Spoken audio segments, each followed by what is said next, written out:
I felt this before I moved to Ireland. I had this sense of just needing to move somewhere else and kind of experience the world.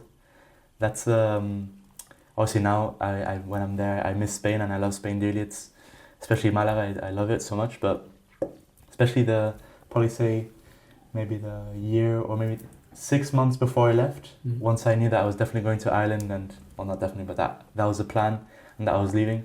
I don't know if you experienced this as well when you moved to the UK. Just the need to also like kind of independentize. I don't know if you can say that in English, but anyways, be independent. Yeah.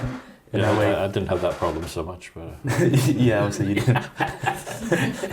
You were Mr. Independent. finally I'm allowed to do my own thing. I think it's a sense of elation you get. I mean, that's where I remember when I landed in the UK for the first time. I wasn't alone. I was with Fred, but I'd never been abroad before either.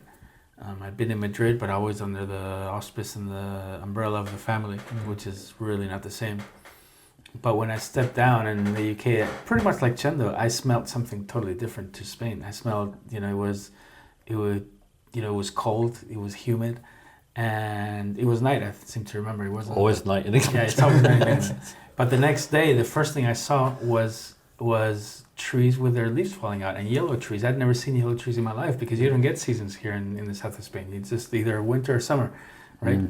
Yeah. I'd never seen forest with yellow trees, yellow and red trees, and I love that. I think, just like Chendo, I said, this is the beginning of something new for me, right? And then anything else that happened afterwards was different, but that very moment was really stuck to me. I think there's two parts of that sensation for us, or for me anyway. And there's the career part, because you're kind of raised to believe that your career is not going to be here. I'm saying that's a good thing, but I was raised. That's very true. And then separately, there was the more fun part, which is the creative part.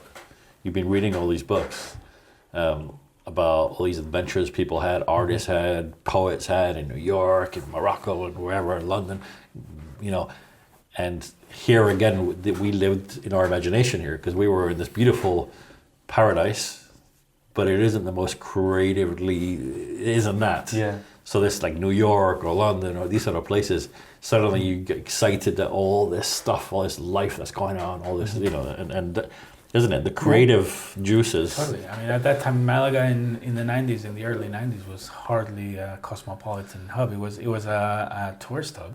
Yeah. But tourists at that time just came down for the beach. They didn't want to go to the theater in Malaga, so there was nothing. I mean, but also, consider, I think it's more, sometimes to get a better life for yourself, you have to look beyond where you are. And the reality is, growing up here in the coast was and still is full of people who have moved here looking for a better life, right? Your grandparents, right? As an example. And so many other families whose parents literally up and left wherever they were from, either the UK or the US, looking for opportunity here. And then a few Scandinavians who were here like just to not pay taxes. But anyway, that's a different cohort altogether, right? But I think it's sort of this idea that, sometimes, you look for opportunity outside of your neighborhood for whatever reason, for whatever your personal reason might be. Well, in our case, we were trained for that, weren't we? Like Fred just said before, that's what they taught us at St. Louis School. You're not Spanish, you can't study in Spain, so you have to go away. And because all our friends were foreigners, we couldn't have Spanish people at school. But it was also the mid-'80s when we were gearing up to this, the Yuppie period. Exactly. And this, just around the time that we kind of finished high school, then there was a huge world recession.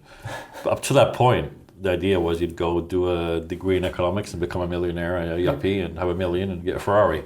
Done. It was kind of like the script. Yeah, that was the end. Yeah, that's what we saw on TV. That's what. And then by the time we got there was a world recession and there were no jobs, and that's the Generation X slogan of overeducated, underemployed just nails it in that sense.